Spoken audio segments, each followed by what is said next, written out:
The Seventh Tower by Garth Nix. Book 3, Einar. Chapter 23.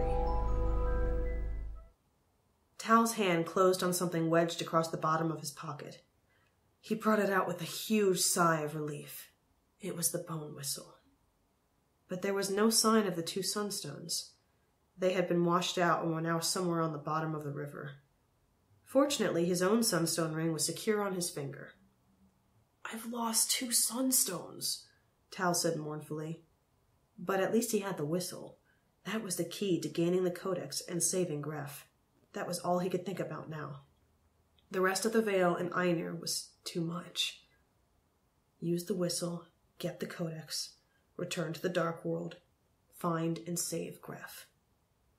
It was like a light chant that Tal said over and over in his mind.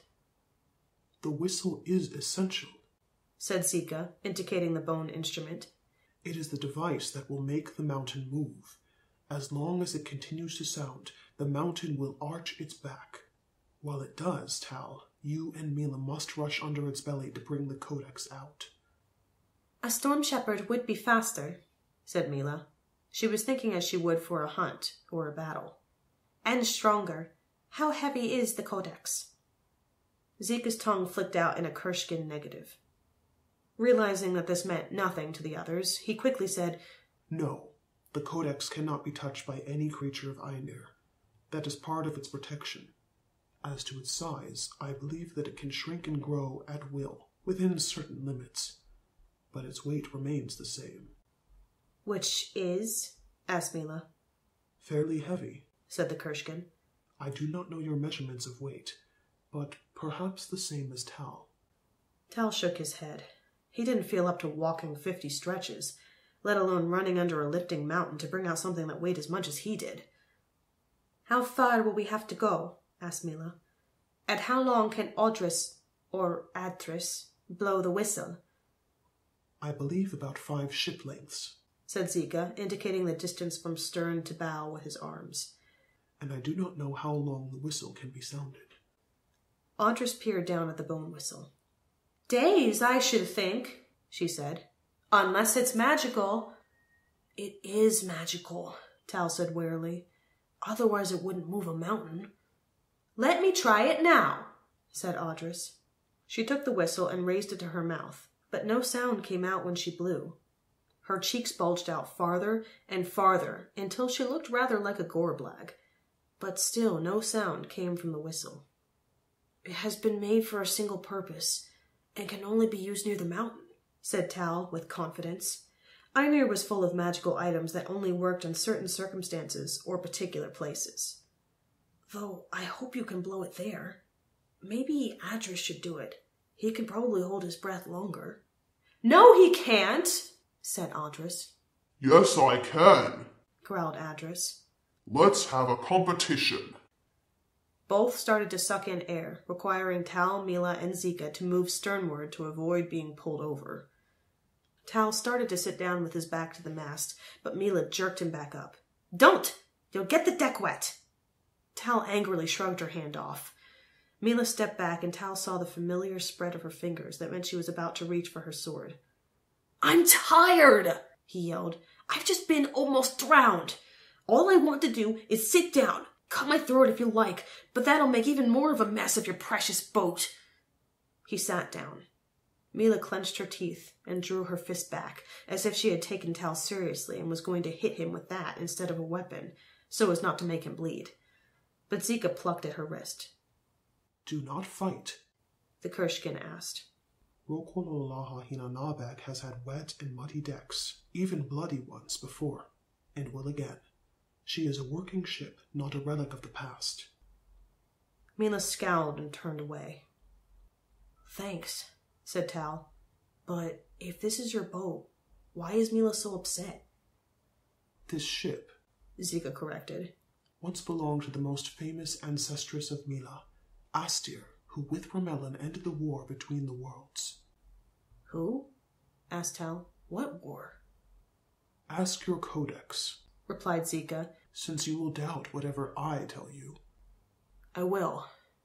Tal hesitated and then asked, Whose boat did you say this was? Austir's, said Zika. And what was the other name you mentioned? You said Astir and someone else ended some war? Ramelin. Do you recognize the name? Once again, Tal didn't answer. He did recognize the name now. Ramelin was some sort of important chosen from the dim past. He couldn't remember exactly why he was important. He was some sort of emperor before the chosen had emperors, Tal thought. A name mentioned in passing in a history lesson, and nothing more. Zika stood by as if expecting Tal to ask more questions, but the chosen boy was saved by a sudden shout from Mila. "The mountain! Dead ahead!" Tal warily stood up and looked ahead. Sure enough, there was a gray mountain rising out of the many channels and islands ahead of them. It was still some distance away, a few hours sailing at least. "So there it is," said Tal. "Do you know if the mountain is guarded?" No, replied Zika. I know only what the Codex has chosen to share with my forebrain. Your what? Forebrain, said Zika, tapping the lump between his rather poppy eyes. We Kurshken have two brains. The forebrain is the animal mind, but we also have the Roquia Loscher, or afterbrain. The Codex can project its thought into my forebrain, and I can communicate with it from my afterbrain, or let the Codex use my forebrain to control my voice. Tal tried to suppress a shudder. He didn't like the idea of having two brains. What if one of them didn't agree with the other one? So there could be guards, Tal said.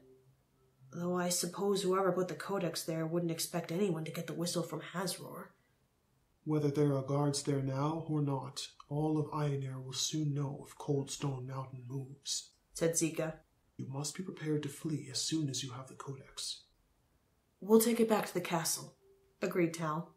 But I'll have to find somewhere I know to make the crossing safe. Where is the chosen enclave from here?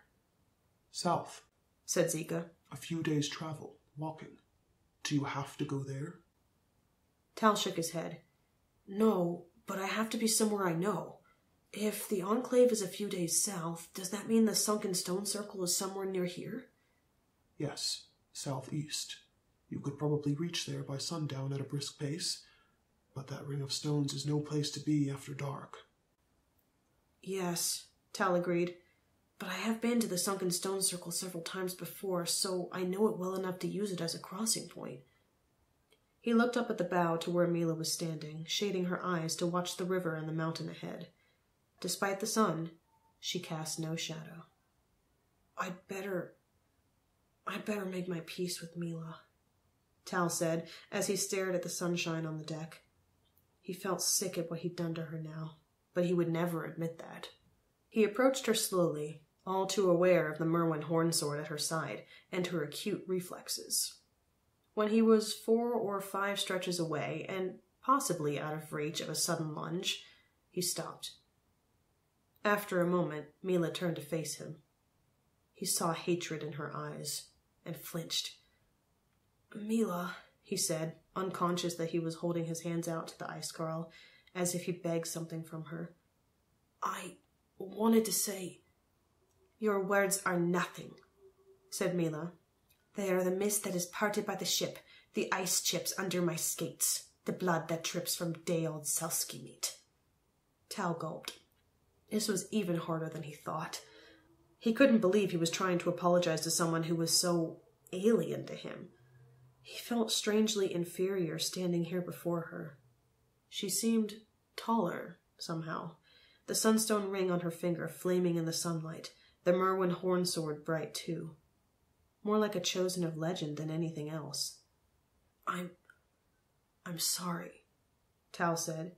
He was shaking as he spoke, and there were tears glistening in his eyes, tears that were made as much of anger and guilt as they were of sorrow. I didn't know. I just had to do it. My father told me I had to look after the family, that I had to do whatever it took to keep them safe, whatever it took. And what it was my shadow, and your shadow too, and I didn't even think what it would mean to you. And it was my fault that Griff climbed after me and got taken, and I have to find him and get him back. He's only 9, and there's Kusi as well, and Mother. That's why I did it. That's why. Can you understand? Can you? His voice trailed off. Mila did not answer, but her eyes were no longer full of hate. Then she looked away, out over the water, and said, "Some of my people believe there is a great reckoner of all Icecar lives, a place where every hunt and battle is played out upon a vast board, where every birth and death, victory and defeat can be seen. There must have been a small carving there once, one of the smallest, of Selski bone or Merwin rib, that was Mina of the Far Raiders. But that piece has left the board now, and plays a different game of life. I do not know the hand that moves me now. All I know is that I am not what I was." There was another longer silence. Then Tal said, "Nor am I." "Who knows what either of us will become," said Mila. She hesitated. "I understand why you sold my shadow, Tal of the Chosen, but I do not forget, and it is not in the nature of an Icecarl to forgive." Tal nodded slowly, though he wasn't sure what she meant.